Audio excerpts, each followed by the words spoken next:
Donc ça, c'est un espèce de tabou idéologique qu'on a chez nous. Alors après, il y a le créationnisme. Bon, dans ma vie d'enseignant, j'ai eu très peu de problèmes avec les créationnistes. J'ai eu j'ai eu une étudiante créationniste une fois qui est venue me dire qu'elle était dérangée par ce que je racontais, et je lui ai dit que si ça la dérangeait, c'était son problème, c'était pas le mien, mais que je ne pourrais pas, moi, lui renseigner autre chose. Ça me pose un problème, effectivement, de savoir comment traiter une étudiante comme ça. Normalement, je trouve qu'elle devrait arrêter la biologie. On ne peut pas être biologiste et ne pas croire à l'évolution.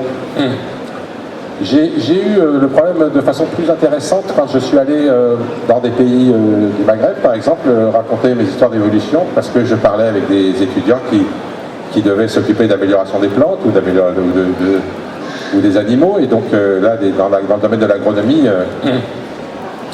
et là, en général, j'ai pu assez facilement régler le problème en leur expliquant qu'il y a une vision religieuse du monde et qu'on a ce qu'on veut, mais que dans le cadre de la vision scientifique, il n'y a pas 36 manières de voir les choses et que l'évolution est incontournable. En général, ça ne posait pas de problème.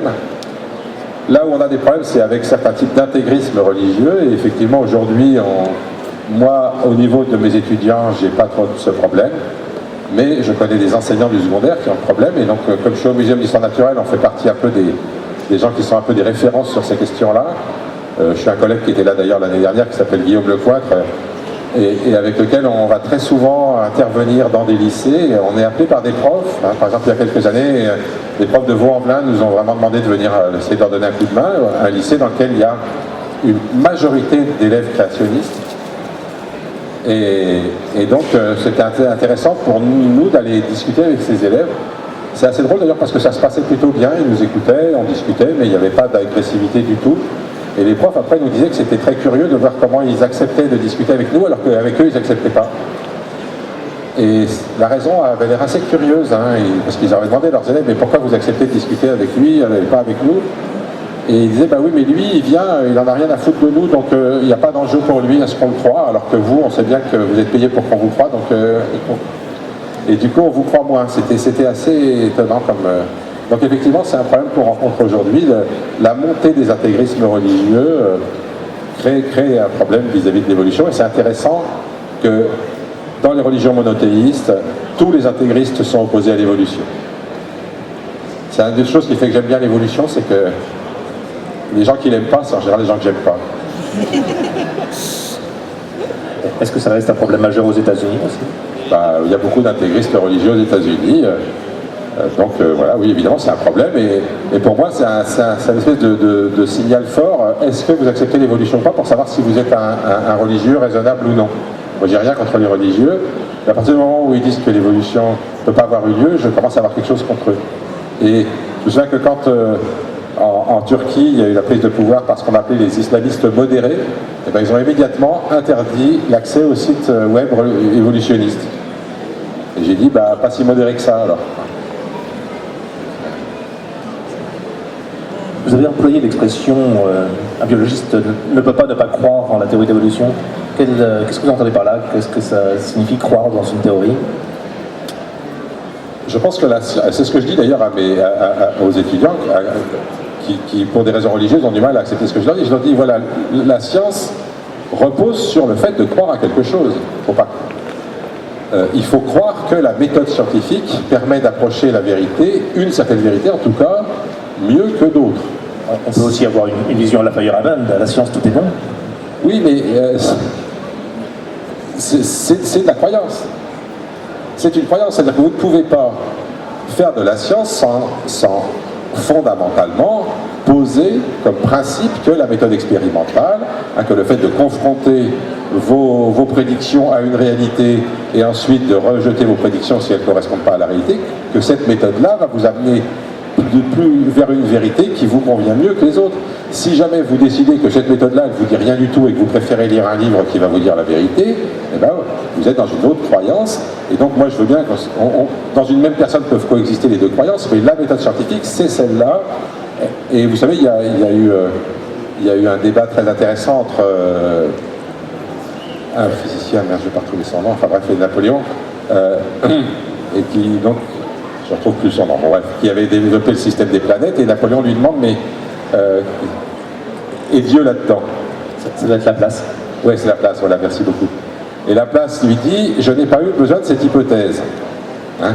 Alors heureusement, Napoléon ne connaissait pas l'épistémologie, et il ne savait pas que dans la science, quand une hypothèse est inutile, on la rejette. Donc bon, sur le coup, ça n'a pas créé de clash, mais Napoléon, moi ce que j'aime bien, c'est la suite. Hein. Napoléon lui dit, mais c'est peut-être, vous n'avez peut-être pas eu besoin, mais ça explique beaucoup de choses quand même. Et Laplace lui répond, oui, mais ça ne permet de rien prédire. Et voilà, je trouve que ça c'est très fort, hein, cette idée que, bien sûr, vous pouvez accepter toutes sortes de vérités différentes à partir de vos croyances, mais les croyances qui permettent de fonder la science sont des croyances qui permettent de faire des choses prédictives. Vous ne pourrez pas prédire quelles sont les conditions qui font qu'un avion peut voler, quelles sont les conditions qui peuvent faire fonctionner un frigo, ou etc., avec des méthodes religieuses. La méthode scientifique est la seule qui sache faire ça. Voilà. Donc voilà, moi je pense qu'il faut accepter ça comme ça, et à partir de ce moment-là, ben voilà, on fait la différence entre les différentes choses. Une autre approche, c'est Landry-Yuan qui dit quelque part que la science commence là où les mots ont un sens bien défini. Est-ce que c'est le cas de la biologie? Est-ce que par exemple la biologiste peut définir la vie? Alors, je ne crois pas à cette définition, très sincèrement. Plus je discute avec des physiciens, plus je trouve que définir la matière, je ne suis pas sûr qu'ils sachent bien le faire. Clairement, non. Le temps, n'en parlons pas trop non plus. Et la vie, alors la vie, moi, j'ai pas de problème à définir la vie, très sincèrement.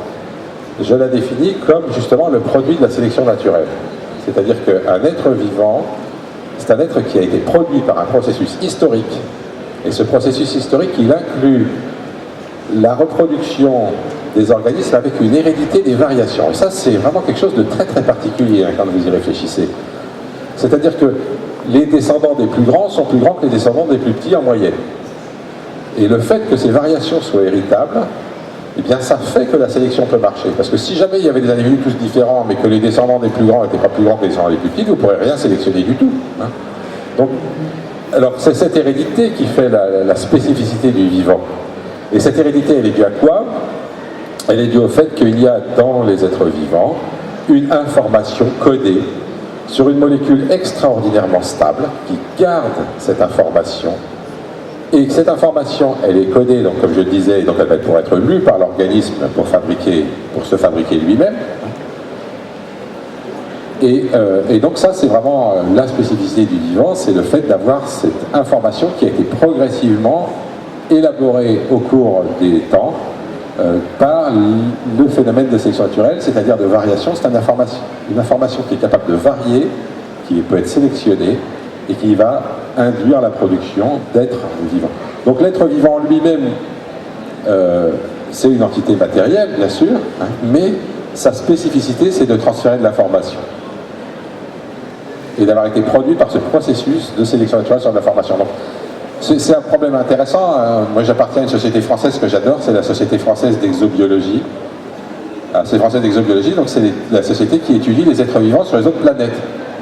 J'aime bien parce que la biologie, c'est un peu pénible à cause de la quantité effroyable de données dont on se trimballe. Il y a toutes les espèces, alors il y en a plein qu'on ne connaît pas encore, mais il y en a déjà beaucoup trop pour qu'on puisse les connaître toutes. Et puis il y a tous les trucs, tous les gènes, l'ADN, les protéines, les machins. Il y a une quantité de données folles, on fait des big data avec les génomes.